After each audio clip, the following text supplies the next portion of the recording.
Fox News watchers unironically believe leftists have their entire list of gender, and they're like, Are you anatomical sex? Are you cishet or are you anatomical sex? Which one's your gender? Back. We're gonna dunk on some Fox News. Recently had an interview with someone who swam against Lia Thomas, and I saw this clip pop up on my feed, and I found it was full of lies. So I wanted to go over it on stream with you all, and then just go ahead and correct some misinformation. So let's get into it. My next guests are sounding the alarm and say they're taking steps to protect women's rights. Joining me now, Carrie Lucas, president of the Independent Women's Forum, and Riley Gaines, former University of Kentucky swimmer who competed against transgender athlete Lia Thomas. Thank you both for being here. Carrie, are these shifting definitions facilitating discrimination against biological women? Absolutely. It really is important when you're talking about the importance of language, particularly when it comes to matters of law. So actually, the question of whether or not a precise definition of the term woman matters legally, an interesting legal question, given that most laws which deal with protections along the lines of sex, specifically, they would talk about things like sex-based discrimination or sex-based rights, or they would talk about gender-based discrimination, gender-based rights, gender identity-based discrimination, gender identity-based rights, word these laws and bills in ways in which don't even use terms like man or woman, male or female. The word woman doesn't appear once in the Constitution, even though we have constitutional amendments which gave women the right to vote. The way that they word it is just you can't discriminate people's right to vote along the lines of sex. And then there's also a push to do kind of similar codifyings in different laws with like hate speech protections, with like hate crime protections, just along the lines of gender identity in addition to sex. So that's how you can approach this without having to have some kind of like precise definition. And, trying to come up with a precise legal definition of the term woman, for example, is bound to create problems, as we will see later in this segment. To fight very hard to have equal opportunity, not just in sports, but equal protection when it comes to the workplaces, to a lot of places. And it's really a problem if we're suddenly eroding this word woman. Yeah, it's actually not a problem legally at all, because you can just word laws that you can't discriminate employees on the basis of sex, on the basis of gender identity. You can't have pay differentials on these bases. You can actually word this without having to precisely define the term woman, which is going to open up more problems. Yeah, we're just trying to make sure that we have a common language to talk about. So we're promoting something called the Women's Bill of Rights. And all this would do is make sure that we know what the word woman is, to actually define it and define it as based in biology, so that we know what the word female is, male, men, women, and so that we know that all of the laws that are on the books that we're having a common language. The definitions which they use in here are full of problems. They're trying to say, for legal purposes, female is an individual whose biological reproductive system is developed to produce ova. A male is an individual whose biological reproductive system is developed to fertilize the ova of a female. Under this legal definition, if you are infertile, you are not a man or a woman. If you are born intersex in a way that you will never be capable of fertility, you would be legally not a man or a woman, if this is the legal definition we're putting forth. It also allows for certain intersex conditions, particularly individuals with ovotesticular syndrome, for example. These are individuals that can have ovaries and testicles, individuals who are capable of producing both gametes potentially. These individuals could possibly be classified as both men and women legally, if this is the definition we're trying to put forth. Here's the thing. The reason why they're doing this is because they want to exclude trans women from the definition of woman. This doesn't provide any more legal protections. It doesn't provide anything that the law could not already do. All this does is it's going to hurt intersex women. It's going to hurt trans women. If you want to have people not face discrimination along the lines of sex, you can just codify that people can't discriminate along the lines of sex. Simple as that. If you want to protect people along the lines of gender identity, you just make laws that you can't discriminate along the lines of gender identity. Trying to come up with some kind of regressive definition of man or woman, which is going to exclude trans people, which is going to exclude intersex people, this just creates more problems. They're just trying to hurt trans people, and in the process, they are throwing intersex people under the bus, and they are creating far more problems than if we just tried to enact sex-based protections and gender identity-based protections. They're just creating problems. That's all they're doing here. Somebody wants to, if there's policymakers out there who want to include male-bodied people who identify as trans or identify as women, they can do that, but they have to do it with different language. It's so funny because what she's saying is legally, if you want to protect people along the lines of those who identify as women, the legal precedent is to use the term gender identity. She's saying, well, we want you to use a new term, and the legal protections along these lines actually do use a new term, such as the Equality Act, which was proposed in the most recent Congress. They specifically use the term gender identity to protect against discrimination along the lines of gender identity. They're actually already trying to do exactly what she's asking for. Riley, you were an NCAA competitive swimmer. Do women have equal access to sports when the courts and the government are forcing them to compete with biological men as you did? Very loaded question, but let's go into it. Absolutely not. This is taking us back to the 1970s to before Title IX. This is a ridiculously wild claim. She says that policies which allow trans women to compete in sports take us back to before Title IX. So Title IX was part of the Educational Amendments Act of 1972. And what it does is it states that no person in the United States shall, on the basis of sex, be excluded from participation in, be denied the benefits of, or subjected to discrimination under any education program or activity receiving federal financial assistance. So essentially this says that regardless of what your sex is, you have to be allowed to participate in education, you have to be allowed to participate in school activities if these schools receive federal funding. So actually allowing trans women to engage in the activity of sports and not discriminating against them because of their sex is upholding Title IX. It would be repealing Title IX if they were saying you cannot compete in these sports, but she's still allowed to compete and trans people are also allowed to compete. This is actually upholding Title IX, yet she's trying to say that by allowing everybody to compete, that gets rid of Title IX. That's literally the opposite of what Title IX was put forth for. Title IX was put forth to make sure that everybody is allowed to play. Everybody is allowed access to these activities, to these institutions. So yeah, she's just lying about what Title IX does. The left is not understanding. They think this is progressive. Yes, I do think it's progressive to stop sex-based discrimination. I hope people could agree with that. They think we're moving in the forward direction. But this is taking us back half a century. I would really love if she could provide any reason as to how this undoes Title IX, how allowing everybody to participate in these federally funded institutions is going against Title IX, because that's what Title IX does. Like, we are upholding Title IX by allowing trans women to play in sports. It's regressive. It's not moving anything forward. It's taking us backwards. Riley, you tied Lia Thomas for first place in the NCAA Division I championship. That is factually incorrect. She did not tie Lia Thomas for first place. Riley Gaines, she's the one who's on Fox News right now, she did compete in the NCAA Division I championship. Now, she does the 200-yard freestyle and the 200-yard fly. Lia Thomas also competed in the 200-yard freestyle. Look at this. Her time was 1 minute 43 and 40 milliseconds, which earns her 5th place. Lia Thomas, in the 200 free, 1 minute 43, 40 milliseconds, 5th place. They tied for 5th place, not first place. Fox News is factually incorrect about that. She did not tie Lia Thomas for first. They both tied for 5th.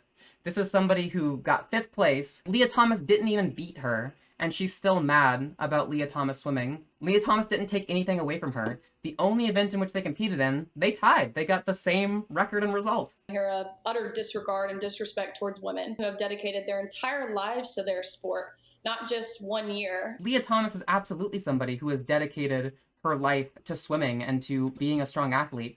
Her freshman year in the men's division, she was ranked 89th in swimming. Then her sophomore year, this was when she started transitioning and HRT decimated her physicality. She still had to compete in the men's division because she had not been on HRT for a significant enough time to meet the NCAA policy, and she was ranked 462nd in that year. Her third year, junior year, was COVID, and they did not have a swimming season there.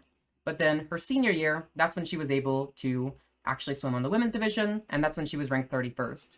For an athlete who started out 89th as a freshman, gaining about 50 ranks over the course of your 4-year time in college is actually pretty standard. You can move up the ranks, gradually over time, and her trajectory as an athlete is perfectly normal and natural for somebody who consistently trained, who consistently put effort into this.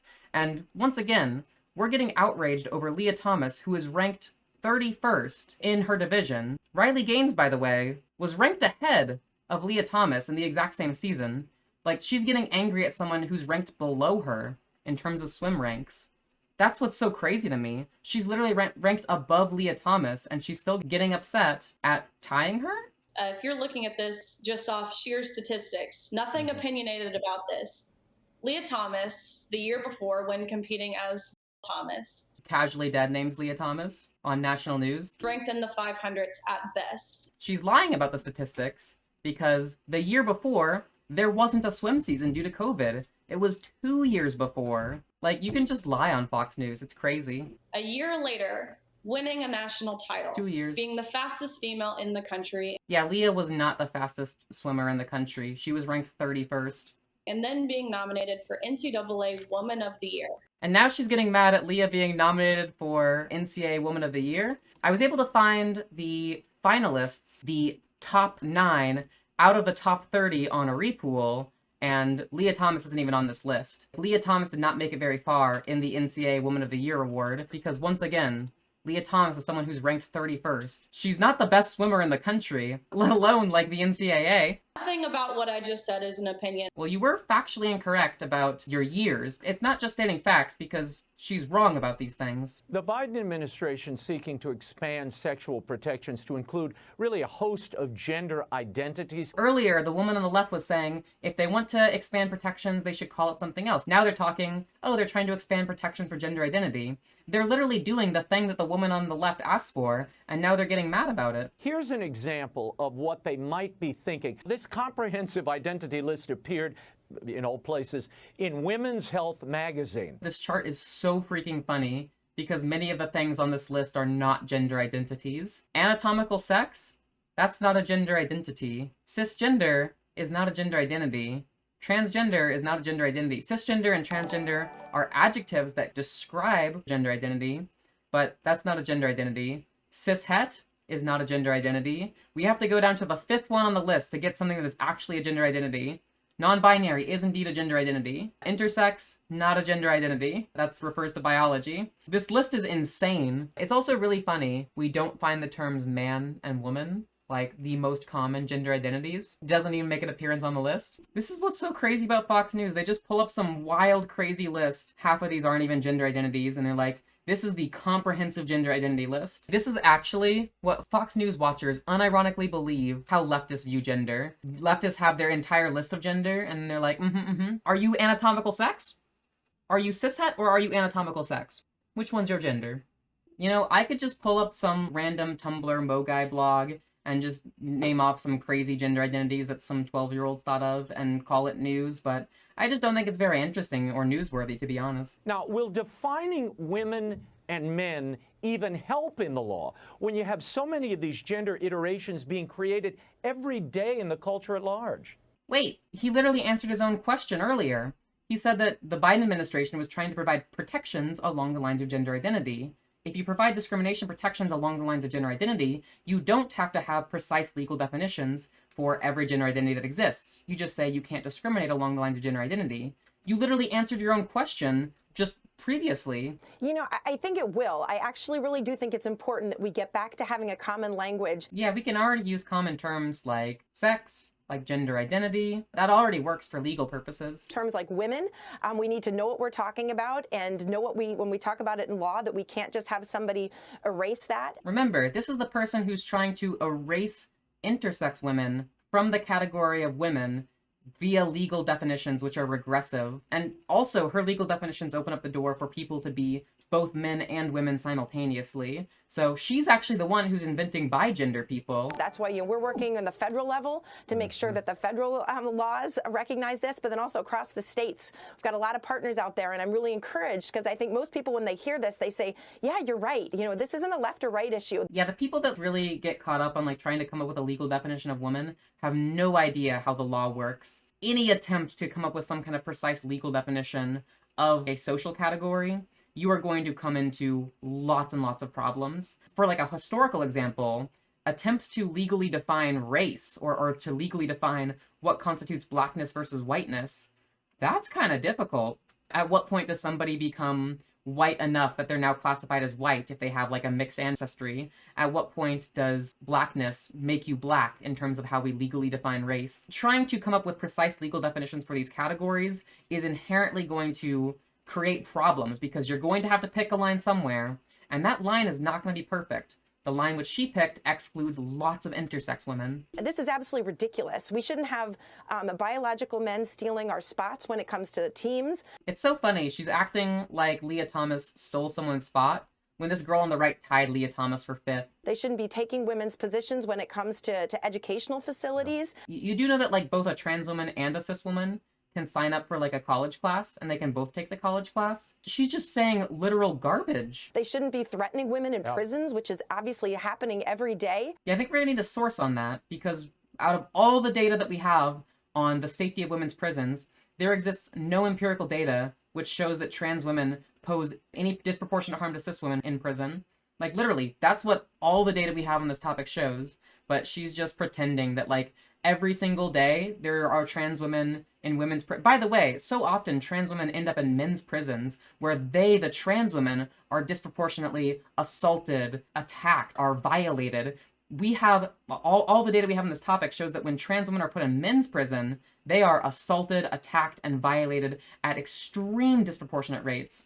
So we actually have empirical data which shows that trans women are the ones being harmed when they're forced into men's prisons. Meanwhile, there exists no data which shows that trans women pose any greater risk to the safety of cisgender women in women's prisons. This is a really big problem. It's a really big problem that you just made up. That's all they're doing. They're just making up problems to get mad at. We can make progress. I'm really encouraged. Carrie, Riley, I'm out of time. Thank you. Happy New Year. We'll keep an eye on this story. That woman on the left is frustratingly dishonest. She just pretends that there are problems that don't exist about trans women in women's prisons.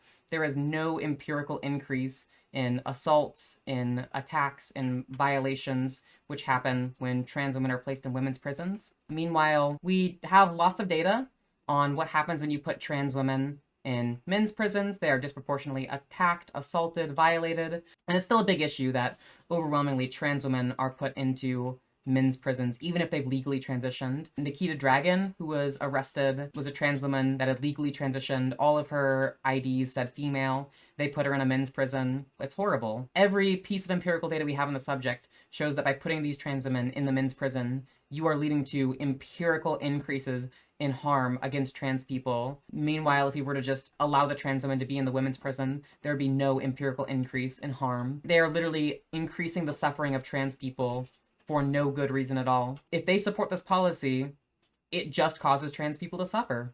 It's that simple. It literally is that simple. Their policies are designed to make trans people suffer. That's what you can expect from Fox News. Thank you so much for watching my content. I really appreciate the support, the engagement, anything you can do to help the channel. Like, comment, subscribe, hit that bell icon. All of it helps the channel way more than you realize. So thank you so much.